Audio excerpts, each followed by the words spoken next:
So welcome to our next lecture on Kuzari, on Sefer HaKuzari.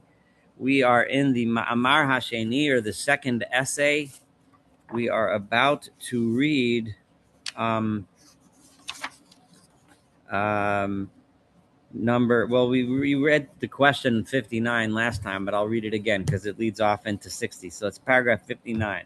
So if you're using which is the most common one, I think you're using the Rabbi Karabkin translation, that would be on page 225.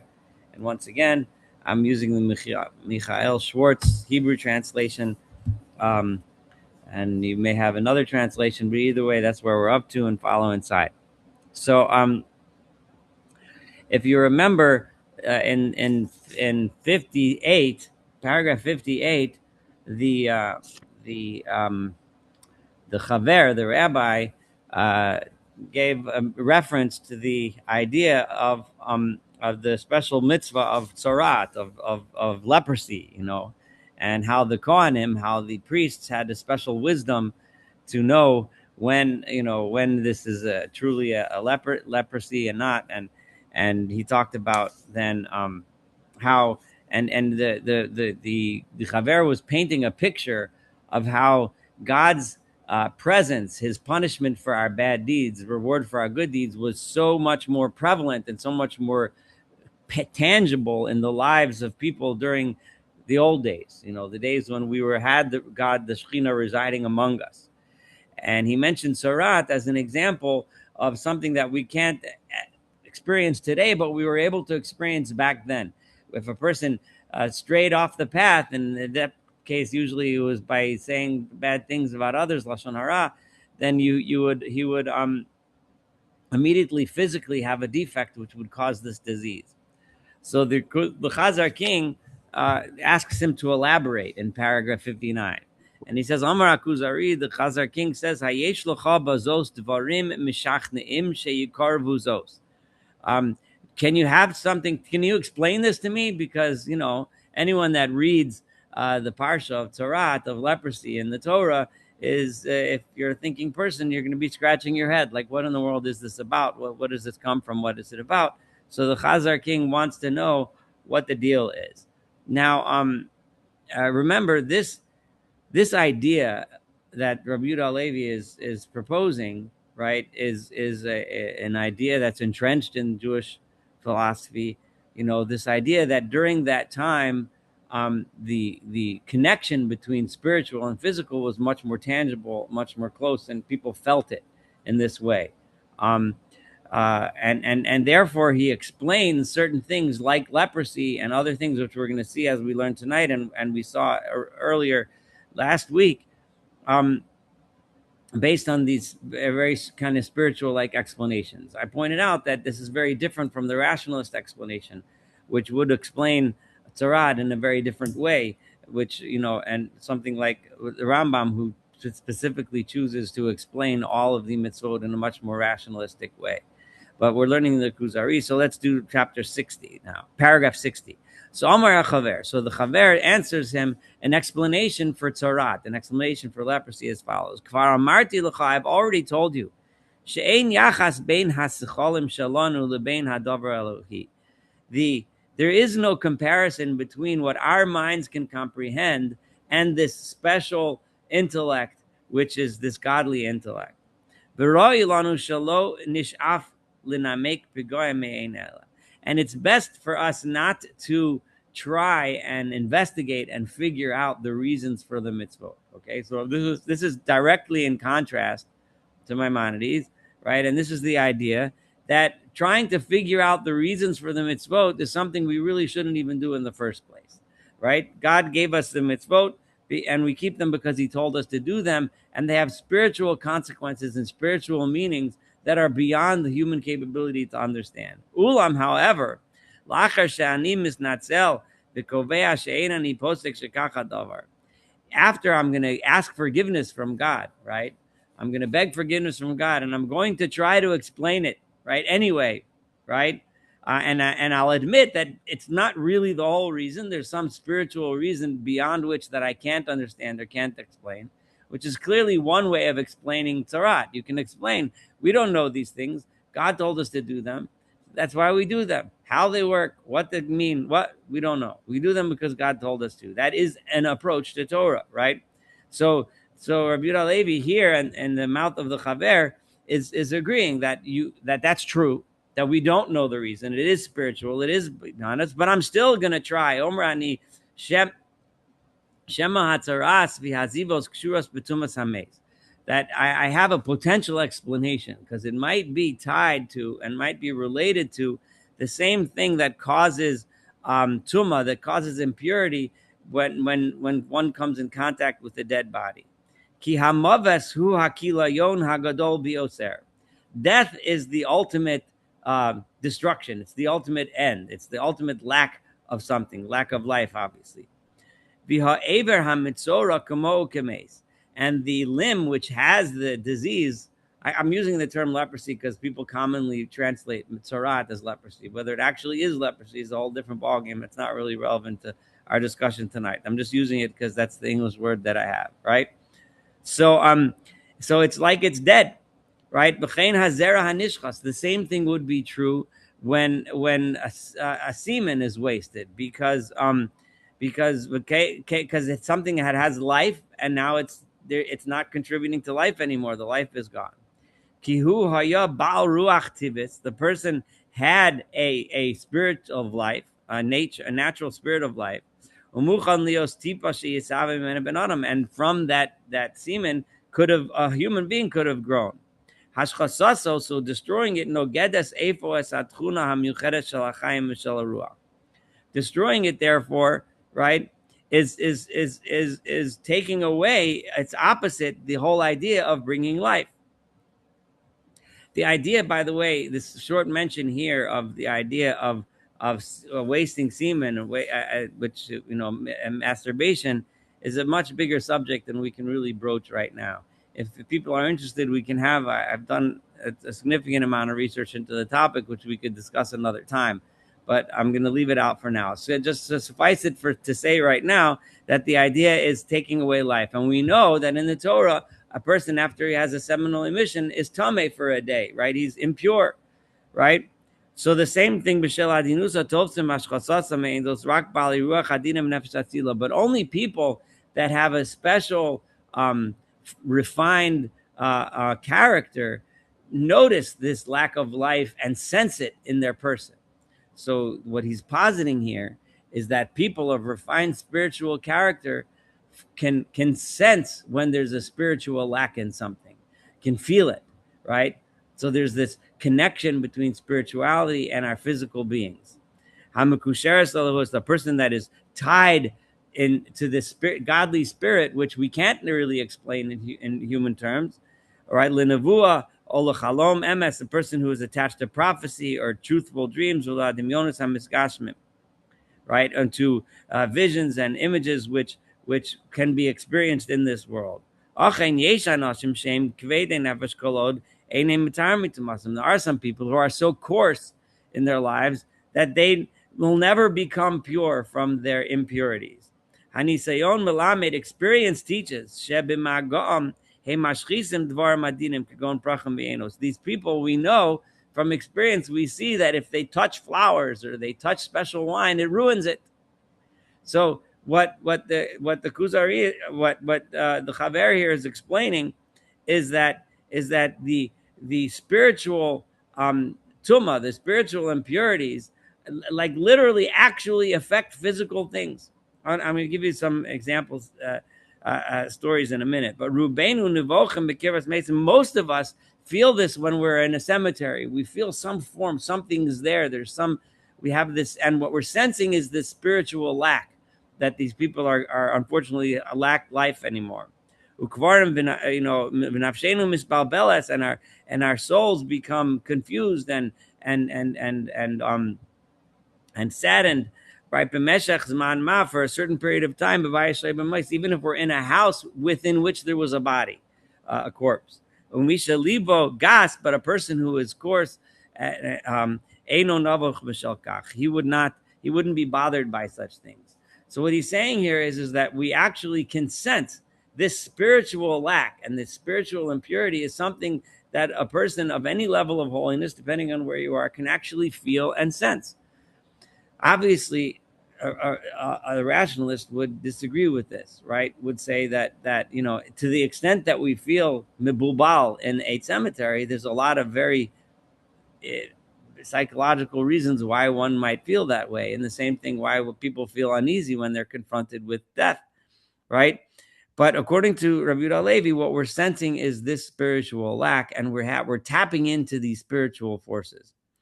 Gam b'dvarim sichliyim anu roem tofa adoma. We see things even in things that are sichliyim, even things that are I'm trying to think is intellectual or logical, right? Misha rotze machshava tzulula b'madoim had demonstrativim, right? Right? If a person wants to get a clear knowledge in something that's demonstrable, and he wants to learn science, right? He wants to know something. O nefesh zakol etvila v'tachanunim, right? Or if someone wants to appeal to God, by purifying his soul so that he can pray properly. Yimsa shem acholim gasem, he will find that when you eat food that's rough, that's coarse. Those of us that studied Mesilat Yesharim last night together would remember Mesilat Yesharim example of eating fattened goose, right? As an example of something, it's just luxurious food that's completely unnecessary. So and certain kinds of food, too much food and drink, it ruins your ability to even do intellectual pursuits. So by eating bad food, if you're hanging around with women with the opposite sex, Chaver, you're hanging out around with people who are joking around, who are cynical, who don't take things seriously, listening to love songs or songs that make light of things, mazikim, it damages your ability to take things seriously and learn and study. And what the Rabbi Yehuda Levi here is claiming is that this is us sensing a spiritual a spiritual lack in these matters. There's something missing spiritually. We're tapping into that godly intellect, that godliness in the world, and we're tapping into it when there's something lacking and something missing. I remember a long time ago, I was on I worked in a camp that was a summer camp called Camp Shoresh, which still exists in Frederick, Maryland. And the camp was made mostly for kids that didn't really have access to Jewish education during the year. And they had a day camp in Camp Shoresh. And some of us from Yeshiva and some girls from the Beis Yaakov in Baltimore would go out there to be counselors, and we would learn with the kids. Then we had a good time. The camp was a lot of fun, probably still is. But anyway, this was years and years ago. It was when I was in Yeshiva those days. And I remember, and every summer they had chartered a boat in the Baltimore's Inner Harbor, and they had a fundraiser, like a fundraising dinner, right? And I remember there was a famous boat ride. It must have been sometime in the 1980s. I don't know what year, probably 86, 87, somewhere around there. And there was a huge mix-up with the caterer and the hiring of the caterer. And it turned out that they hired a non-kosher caterer for the event. It was a huge, tons of people in town, everyone, that's invited to a fundraising boat dinner they're mostly it was us as counselors. We didn't pay for it. We just went for the boat ride and to represent the camp. But there was, wealthy donors and, mostly from the Orthodox world. And I remember in the middle, like some people had eaten, started eating. And then all of a sudden somebody started screaming, "Oh no, it's not kosher." Somebody figured it out. Right. So the whole thing, it was a big Baltimore. If you ask anyone who has lived in Baltimore those years, they remember the famous Shoresh boat ride. So I remember people saying afterwards, then it happens to be, by the way, that I hadn't eaten anything, in case you want to know. I don't claim any special holiness, but I was just talking to my friends. I was going to get around to eating later before I actually went to get any food. They had already discovered the error. But But there were people that were eating, none of the food on the menu was anything that was blatantly non-kosher, right? So there was meatball, it wasn't like they were serving shrimp. It was food because when they picked off, whatever. Anyway, the bottom line is some people were saying, I was throwing up all day because I could tell it was not kosher and some, like all kinds of things. So I'm not going to tell all of you what kind of attitude you should have to these kinds of things. A meatball is a meatball. I mean, do you really sense? I mean, obviously, you feel guilty. I could see somebody who keeps kosher his or her whole life, and they accidentally ate a treif meatball that it could make you nauseous and vomit. That makes sense. I could see that, right? I mean, but that you don't require any special spiritual explanation. It's simply, this is to your entire life. This is something that you stayed away from, but others would say that no, it was some kind of spiritual thing. Anyway, so Rav Yehuda Levi here is making a claim, which many rationalists would debate, but he's making a claim that we sense these things. These spiritual realities are things that a refined person can sense. So the idea, if somebody goes to a Kabbalist and thinks that the Kabbalist can somehow, is a holy man, and he could somehow see things in you about what you've done wrong, or he can identify on your forehead that you're sinned in certain ways, this all stems from this idea that Rabbi Yehuda Levi is presenting here, and that is that a holy person of a refined character can sense spiritual deficiencies. So let's go on to 61. Unless someone has something they want to contribute, I'll stop for a minute. If not, we can go on. It gets more interesting, I promise. Not that it's not interesting enough yet. But 61 goes on as follows. Omar Kuzari. So the Chazar king now responds. Now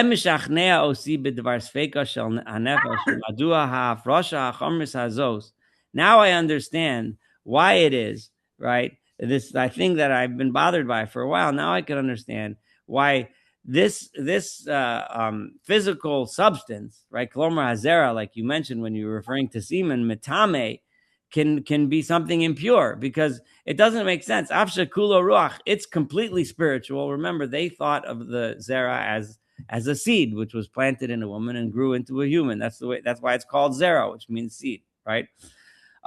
But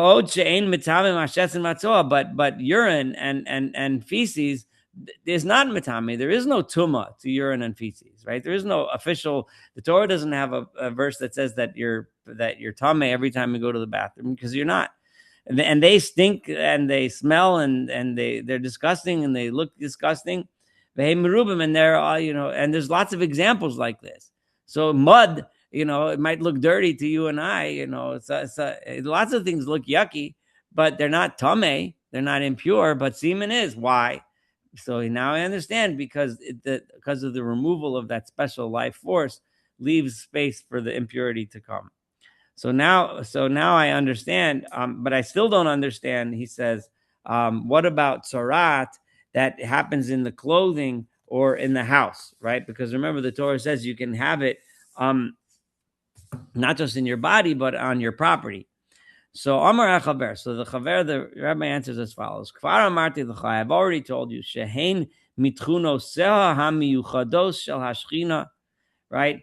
These that from the special properties of God's presence. Ki haisa b'Yisrael, because it was within Israel, b'vchinas haruach b'guf adam. In the same way, our soul is within our bodies. God's soul was living within the Jewish people. Ma'aniko lahem tchuna halakis umakne lahem zohar. It would nurse them, like with a and give them and grant them the special godly qualities, and gave them a special shine, a special glow, yofi, a special beauty, v'or, and light, b'nafshasem, in their souls, b'gufam, in their bodies, b'hofa asam uv'megoram, in the things that they wore and in the things that they lived, the places they lived. Kasher parsha mehem, but when that spiritual essence leaves, nishtatu deosem, they would get confused, their minds would be messed up, right? Nimasu gufam, their bodies would become disgusting, meaning they would get sarat. The nifkam yafyam, and their beauty would be taken away. Kasher parsha ashchino me'anoshim kipratim, right? Nikru b'chol ish ve'ish rishmei prishas or hashchino mimenu, right? When people as individuals would have this special essence leave from them, then it would be noticeable in each and every person, right? A rosham, a scar, so to speak, from the fact that he lost these these things left him, right? We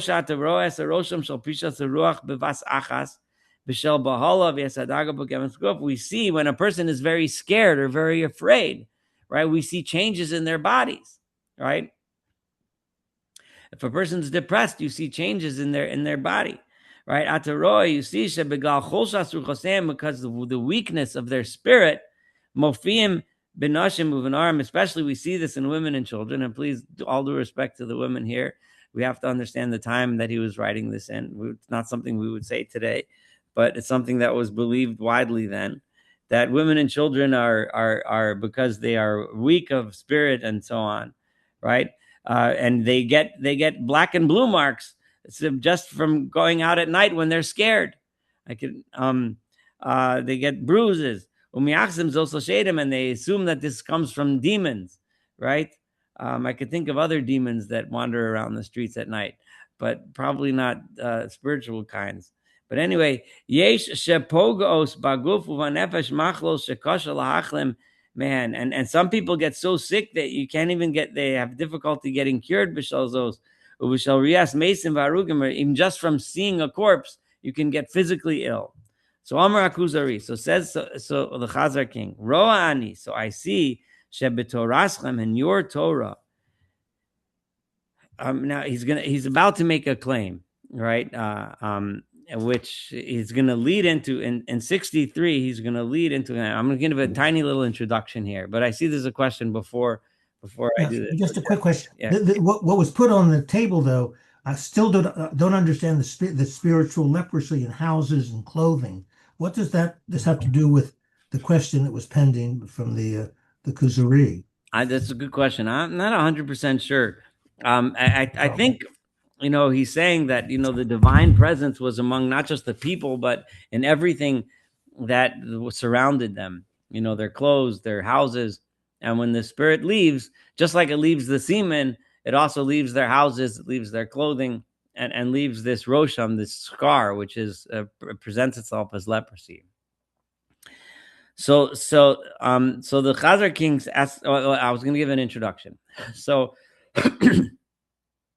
this is very relevant today when people discuss the question of. I think it's kind of a stupid statement, but I say it anyway. Science versus religion, right? And you could if you want to look up and read about it. I mean, every Tom, Dick, and Harry has something wonderfully intelligent to say about this topic. So I'll throw in my 2 cents. But the bottom line is that the idea of and the real question then becomes, what about things which were stated by Chazal, things that were stated in the Torah or among the rabbis that don't seem to fit with modern science, right? So as those of you that study the Moreh Nevuchim know that this it can reasonably be stated to be the reason why he wrote that entire book, right? Was because of these types of conflicts.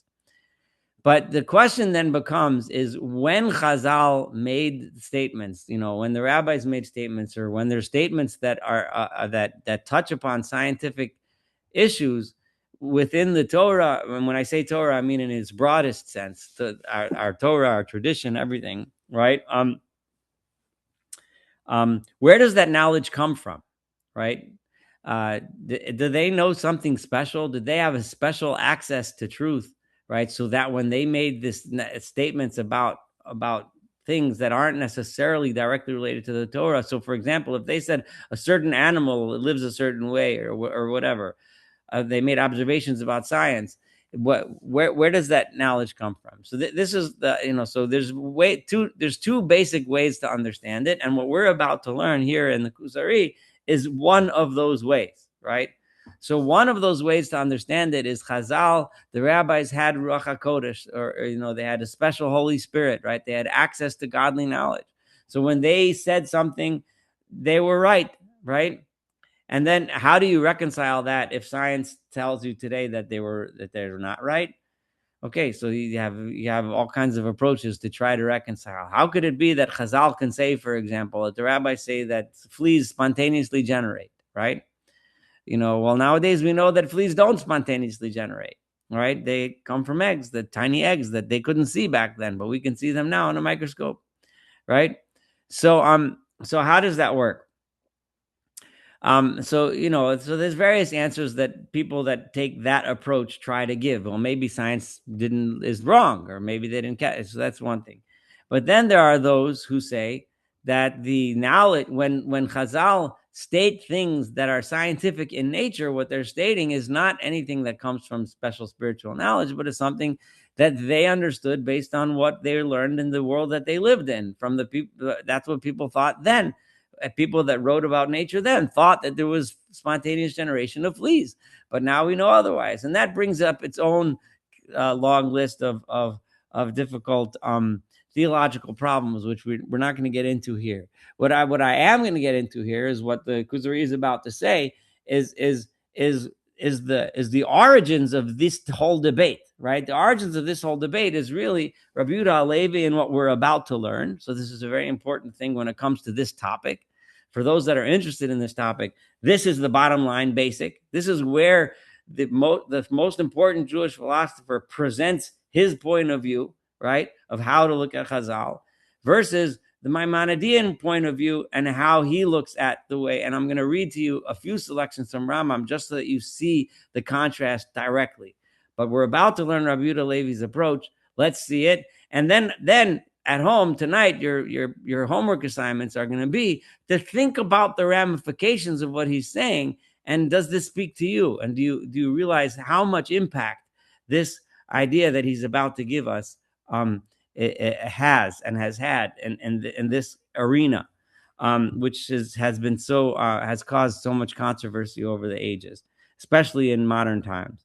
So Amar Kuzari, Roa Ani, I see that Shebetoratchem, in your Torah, Nichlelas is included Kol Chochma Daka Umufla, all kinds of nuanced and detailed and incredible wisdom, all right. Masha ain't came with Torah Sacheres. In the other Torahs, we don't see any of this incredible philosophical and scientific wisdom like we see in the Torah. Now, he's referring specifically to all other kinds of wisdom, right? We see in the Torah so much wisdom. It's so smart. It's so intelligent. There's so many things in there that are so true that that we don't find in other religions. So Amar Chaver. So the Chaver answers and says, Achein, right, true, right? Mutol haya ala Sanhedrin, we know that it was the responsibility of the Sanhedrin of the rabbinic leaders of each generation, Shalo te'olei mehem, that they should not be ignorant of any chachma min hachachmas amitios, of any of the wisdoms of the truthful types of wisdom. Hadimyonos v'askemios, afilu akisha v'asapos, and they should, even knowing the wisdom associated with magic and language.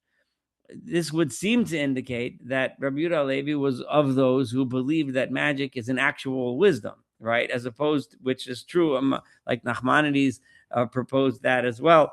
But Rambam, of course, did not believe that it was an actual wisdom. But assuming that, and in those days, it doesn't mean you're out of the mainstream if you believed in magic. It was assumed back then that there was such a thing. So why not?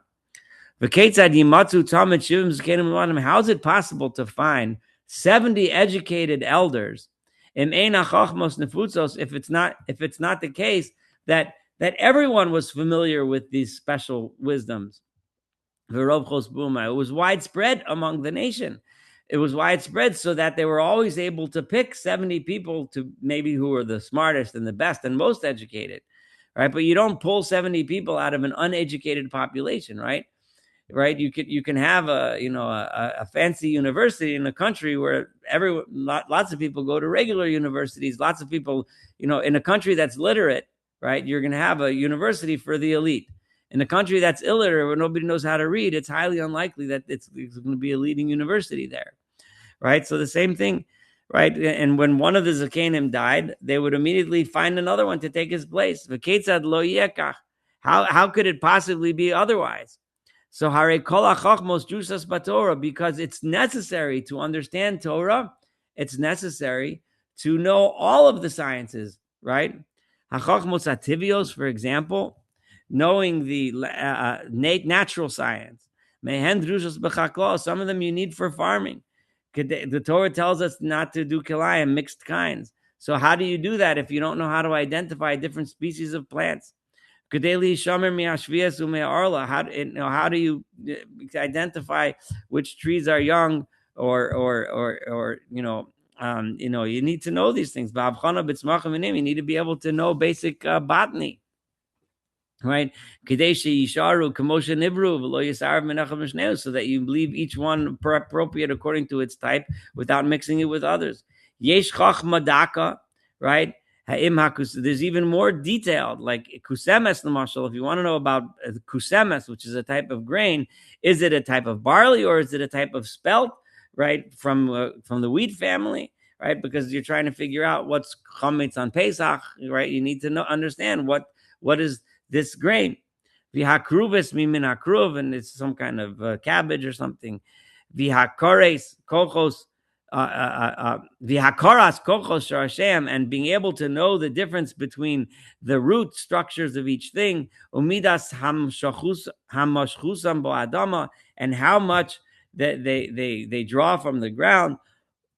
How much of it grows again the next year and how much of it doesn't. That's a reference to Shvius and Shemitah, because if it grows by itself in the next year, you're allowed to eat it, right? In places and time, like how much you have space you have to leave between one species and the other. It's the same thing to tell the difference between different species of animals. So different body parts, you need to know different animals. And then you need to know, what about the recognizing which animal is a treifo, which animal is sick and is going to die. Which is much more clear than everything that Aristotle wrote. He's explicitly stating that the Chazal didn't derive their knowledge from the Greek philosophers or the Greek scientists, but rather they were superior to the Greek scientists because they had better science than them. And he's going to tell us why that is in a minute. Now, remember, Rambam explicitly said, and I'm going to read to you some quotes in a minute, that the place where the Chazal got their knowledge from was the secular scientists, right? That when they received knowledge about science, they studied the science of their day, right? Which is an extremely different approach. Rabbi Yehuda Levi is setting up something else up completely different.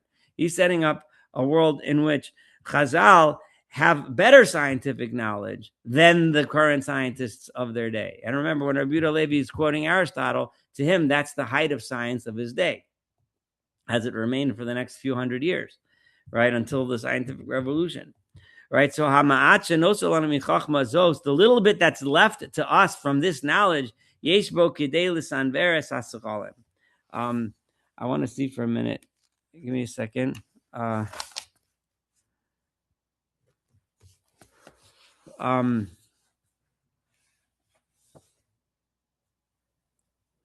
It's enough to make us amazed, right? It's completely amaze us, to amaze our minds.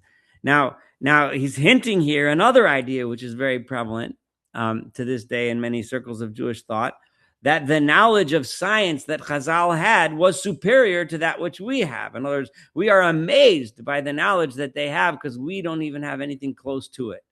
Now you're thinking, well, how could this be? How could they have better science than the current scientists of their day? And how could they have better science than we have today?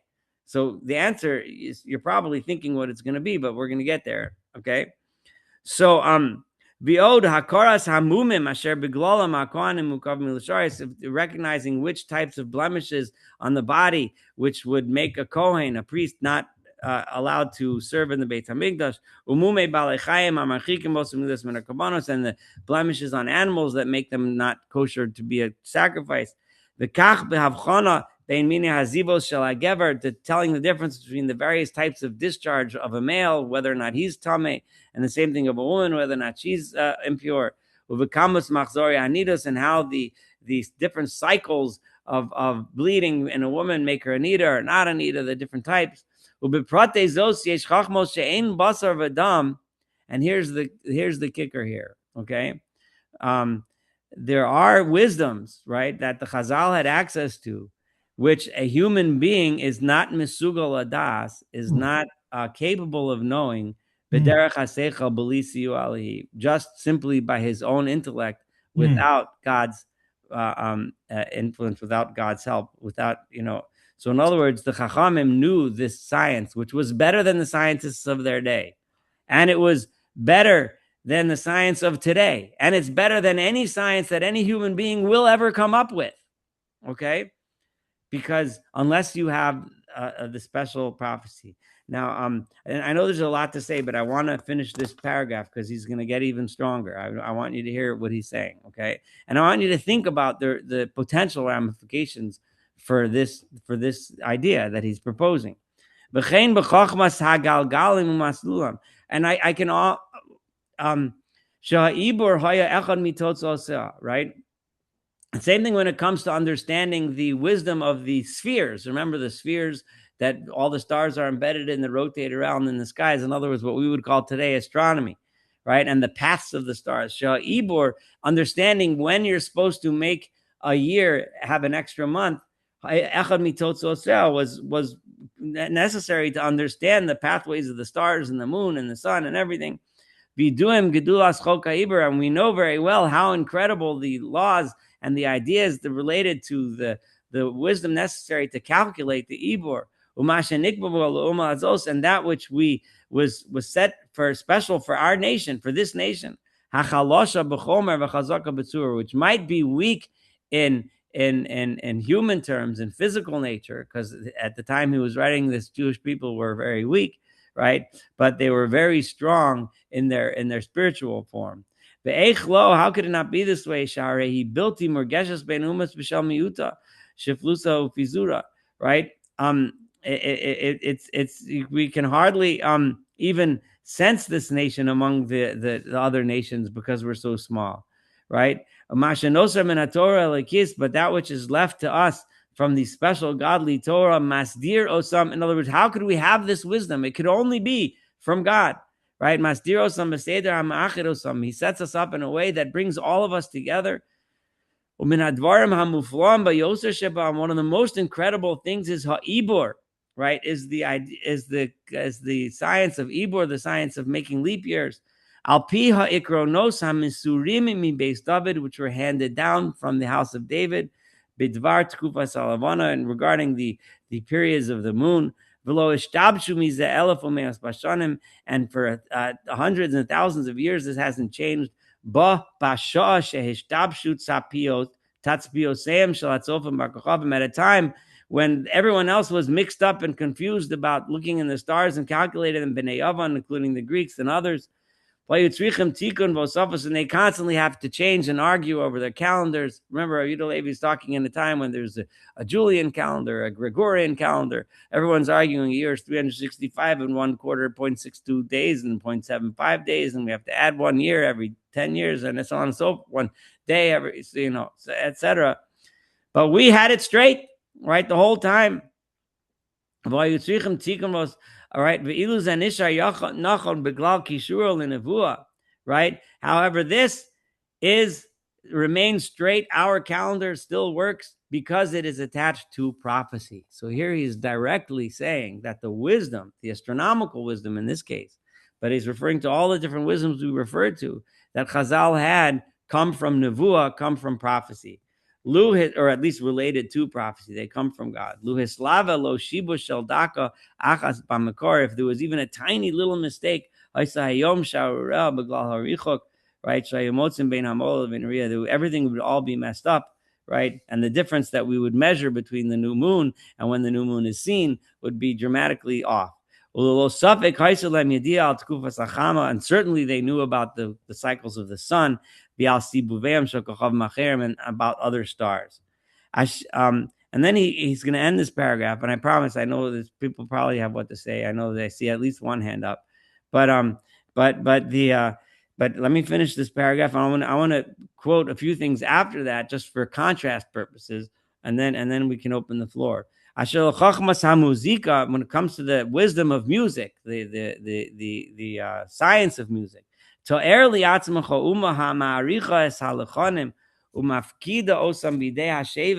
right? Think about a nation who valued, right, so much its its songs, and they placed them in a special tribe, a special honorable tribe, the most honorable tribe. The Levites were given this special task, right? Levi, the Levites, this is they were supposed to be involved in song, the Bayis HaMeromam, in the special house, in the uplifted house, Bazmanim HaMeromamim, in the special times when they would sing them. They weren't even supposed to make a living through some other trade, because they were supported by the tithes, by the masros. What did they do? They studied the wisdom of music. Something which people look up to and value. Low, but value on its own, in its actual science, not meguna, not in the yucky way, right? Right? I'm sorry, it is not considered meguna. It's not considered what's a good word for that? Demeaning, or something like that, or lowly, right? Because of their special lineage, and the special refined nature that they had. And some of the greatest of those singers was King David himself, and Shmuel, Samuel the prophet. What do you think about music, right? Do you think they knew about music or not? So here he poses a question. Now, just for contrast, I want you to say, it's almost as if Rambam had, although I told you he never quotes Kuzari, but it's almost as if he read it and wrote his book pretty much in response. Although I'm not going to claim that that's true, because I don't think it was, but he was certainly responding to this idea. So I'm going to read an English translation from Sefaria of Mishnah Torah on the specific subject of Kiddush HaChodesh, which of the science necessary to calculate when the new moons come and so on, right? So the rationale, this is the words of the Rambam in Mishnah Torah. I'm reading it in English just for the sake of everyone. The translation is from Sefaria. It's in Hilchos Kiddush HaChodesh, Perek Yud Zayin, paragraph 24, Chaf Dalet. Okay, the rationales for all this is the words of the Rambam. The rationales for all these calculations and the reasons why this number is added, which was the calculation of how corresponding to the length of the moon cycle, and why this and this subtraction is made, and how all these concepts are known, and the proofs for all these principles are the subject of the wisdom of astronomy and geometry, concerning which the Greeks wrote many books. These texts are presently in the hands of the sages. The texts written by the sages of Israel in the age of the prophets from the tribe of Yisachar have not been transmitted to us.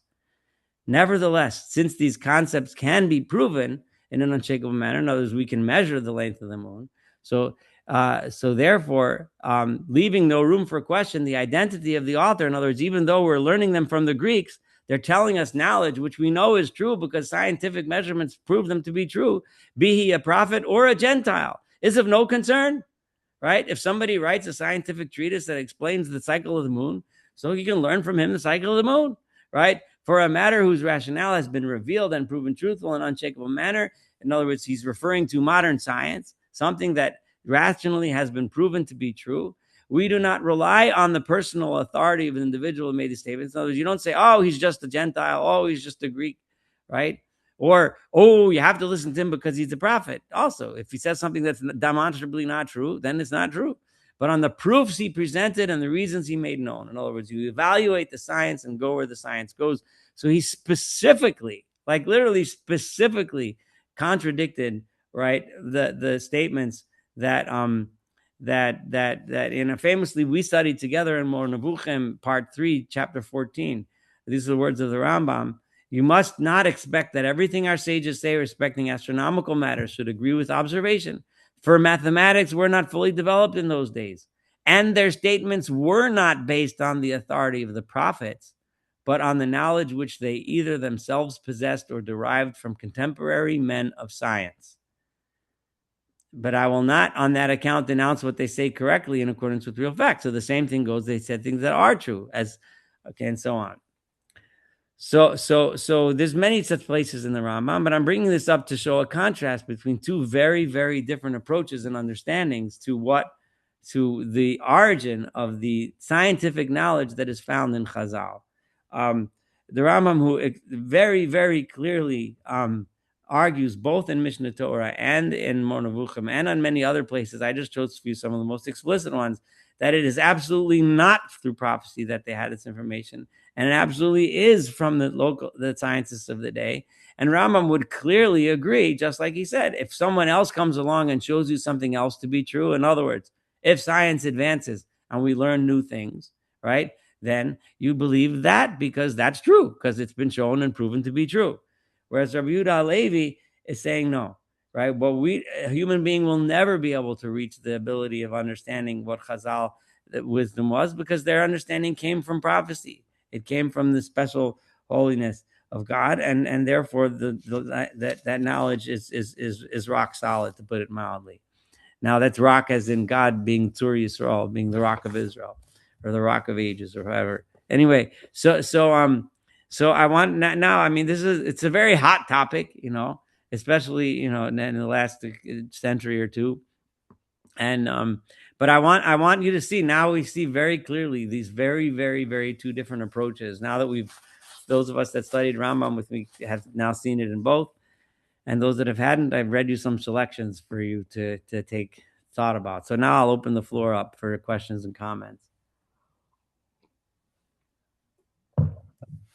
Yeah, this is terrific. And I was going to, I wanted to read the sentence which you translated earlier, 10 minutes ago. It's at the bottom of a number, at least in English, at the bottom of 64, which says, I'll just quote it here, there are certain details within these different areas of knowledge that no one would be able to determine without divine aid. And no one would be able without divine aid. Right. And not only is that heretical from certainly the Maimonides, but it begs about divine aid. And then the footnote here, at least in my edition, says go back to paragraph 56, which you read last week, which talked about the laws. I was just reading the laws, and that these laws come from God, and they're to the people of Israel, and that don't look for one who examines these laws. We recognize they're not of human origin, but were rather calculated by God.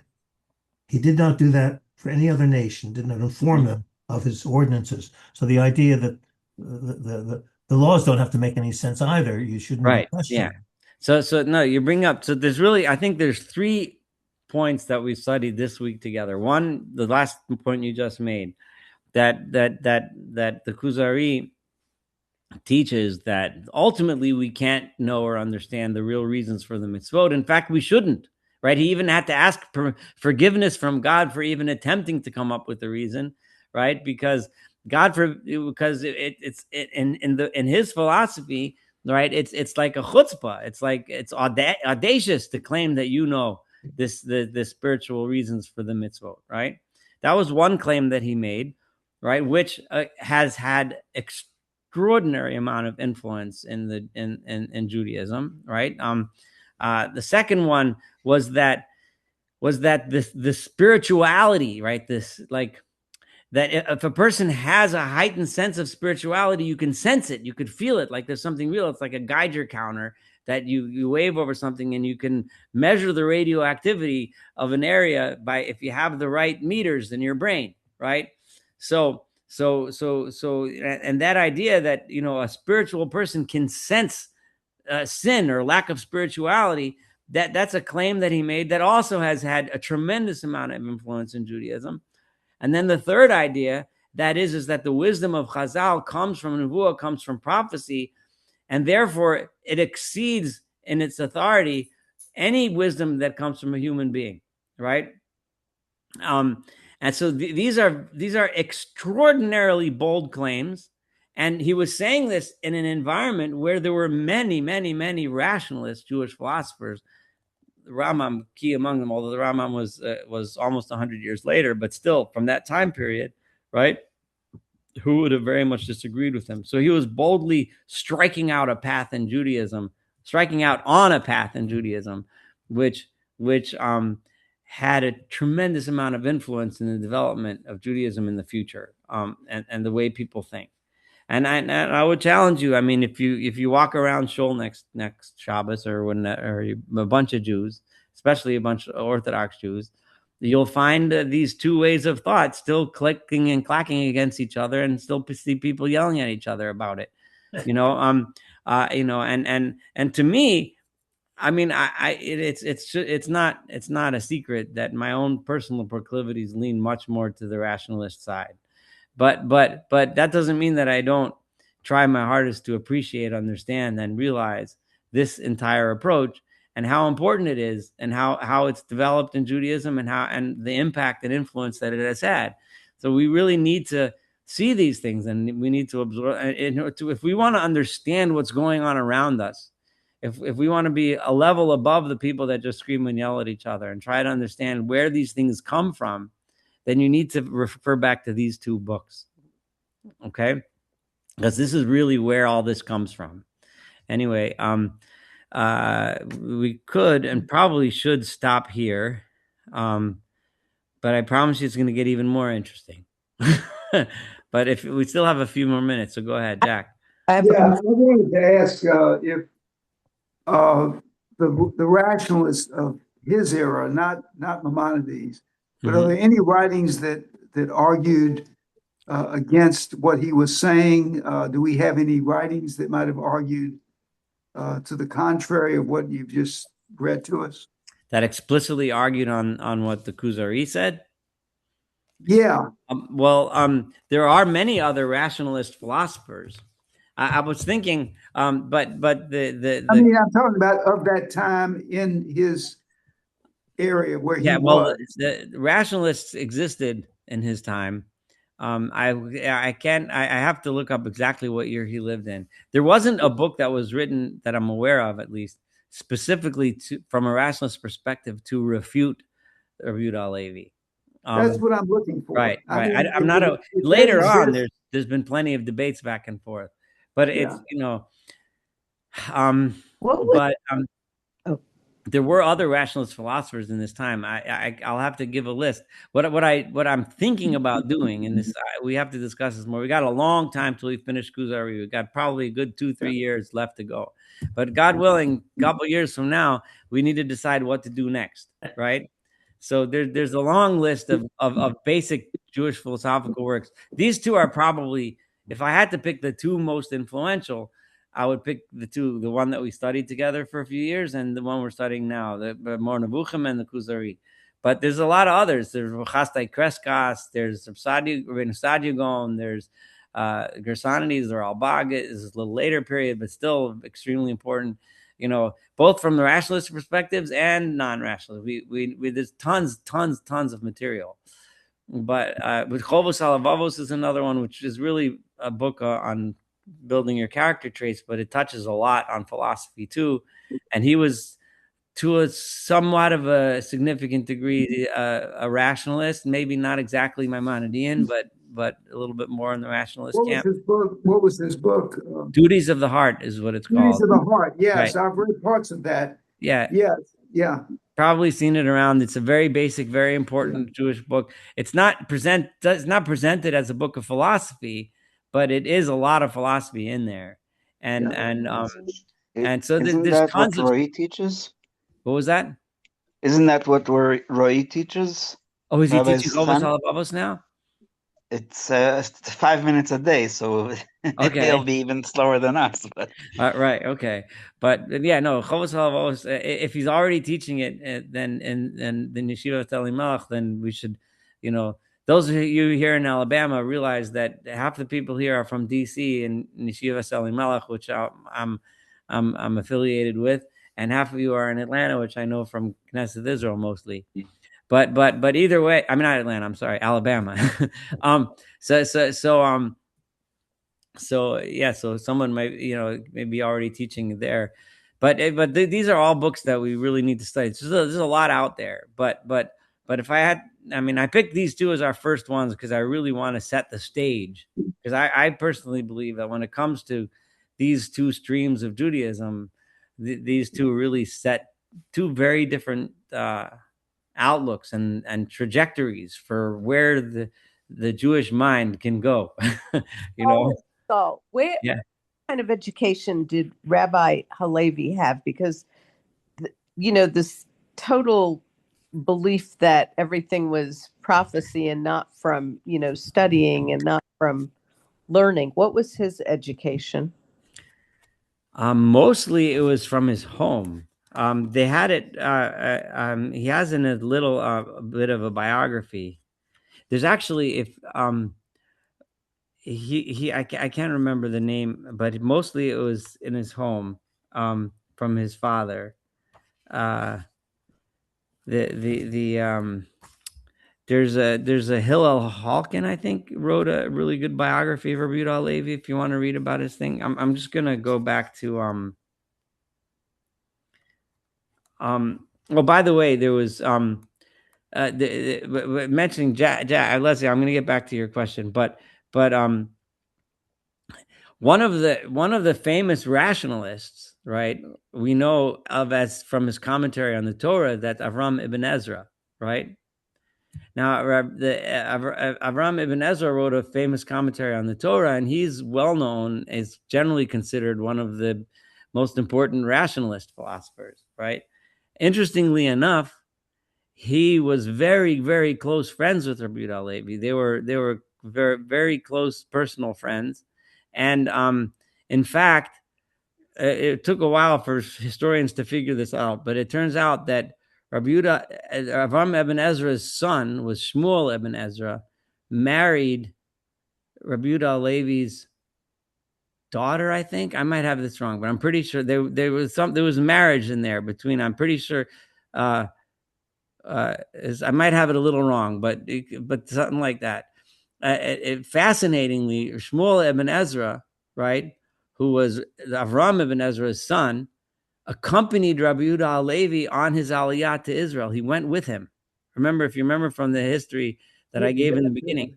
So he went with him, and when Rabbi Yehuda Halevi was killed, he had nothing to stay for in Jerusalem. Remember, Jerusalem at the time was under the Crusader kings, right? It was a Christian Crusader kingdom, and Jews weren't allowed in Jerusalem, and the Jewish community in Israel in general was almost nil. I mean, there was very few Jews there because they were chased out by the Crusaders. So he continued on to Baghdad, right? And Shmuel ibn Ezra went to Baghdad because there was a big Jewish community in Baghdad then, as there was until very recently in the mid 20th century, right? And he lived in Baghdad. And in Baghdad, this is fascinating, tragic, but fascinating. He became really good friends with the Muslim scholar there, and eventually he converted to Islam. Wow. And when Avram ibn Ezra, his father, heard that his son converted to Islam, he was utterly devastated, right? He just utterly devastated. And if people know from the history of Avram ibn Ezra, who we know as the Ibn Ezra, the author of this famous Torah commentary, but he started to wander. He couldn't stay. He was in Spain, but he just started a life as a wanderer. He just lost his heart. And he wandered from place to place. And from a historical perspective, it's fascinating because when he wandered, he also met lots of people. And the correspondences that he has with people all over the Jewish world, because he would wander to Jewish communities all around the world, and people would meet him and say, "This isn't just any dude wandering around. This is like a great man." So one of the most famous encounters was he wandered all the way up north to France, where Rabbeinu Tam, the famous Baal Tosfot, right? Rabbeinu Tam, who was Rashi's grandson, right? He was the leader of French Jewry at the time. There was not a lot. I mean, there was letters, there was correspondence back and forth between the French Jewish community, which eventually became what we now know as Ashkenazi Jewry, right? And the Spanish Jewry, which eventually became known now as Sephardic Jewry. There's a lot of context back and forth, but there wasn't that many people that were really, went back and forth and were friendly with each other. So Rabbeinu Tam's correspondence with Avram Ibn Ezra is famous, and we have their letters, and they talk about when they spent time together and everything. Anyway, Avram Ibn Ezra wandered until he died in some small town in northern Italy, someplace. But he was devastated. Anyway, but his son, I'm pretty sure, married Rabbi Yehuda Halevi's daughter. And yeah, so they were close. Anyway, why am I saying this? Because Avram Ibn Ezra was a very well-known rationalist. And his best buddy was Rabbi Yehuda Halevi, who was the very well-known non-rationalist. And Leslie, I'm sorry, I don't remember exactly where he learned from, but I have to go back to his biography again, and I apologize. I just don't know. I might have spoken about it in the beginning, but I'm sorry, I just don't remember. Anyway, any other comments before we close? Kind of exposure he had to, the kind of learning like Rambam had more, science learning if he was exposed. Well, he did clear. You can see he was very knowledgeable in Aristotelian, philosophy and science, right? He clearly was educated in it. He developed his ideas, maybe despite or maybe because of, who knows. But he was very educated in philosophy. I mean, his references we've had many times. He refers to remember, in those days, Aristotelian philosophy and science was the be all and end all of science, right? So, and he was very familiar with it, But he viewed Judaism as a completely different approach, unlike the Rambam, who tried to take the truth of the philosophy and science of the day and somehow make it fit with the Torah. Rabbi Yehuda Halevi went the opposite track. He said, that's what the science says, but the Torah is a completely different way. And this is the way of the Torah. I hope that helps a little bit. So would Halevi have said that Jews should not be, say, research scientists? Well, he did say, right, that in order to understand the Torah, you need to understand science, right? But then he also said that the source of that knowledge of science you can only get if you have a spiritual, this spiritual connection to God. So exactly how to make those things jive is not clear. He doesn't make it clear here. I would venture to explain that it would probably be, and this is just me talking, something along the following lines. Yes, you could study science as long as you make sure that you're well steeped in Torah, and as long as you reject anything in the science that contradicts the Torah, right? As long as you're studying that science in order to understand the Torah better, but if it conflicts, you know which side of the conflict you're supposed to be on. There's more to say, but that's the general approach that he would take. I don't think he would say you're not allowed to study science, because we know that he did, right? So I don't think he would, right? But he decided, and which we just learned together, that if the Torah says something, and if it doesn't fit with what you think science says, then science is wrong.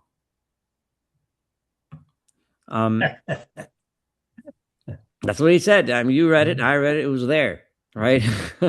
So anyway, but it's important for us to learn this. We need to know where these ideas came from. We have to understand. Anyway, it's gonna be real interesting. We have a lot of fun stuff to learn over the next couple of years at the rate we're going. Anyway, Mir Hashem, God willing, we'll see everybody next week again. And I wish everybody a wonderful day. Evening, sorry. And thank you again for coming. I really appreciate it. Thanks. Thank you, Saul. Thank you. Thank you very much.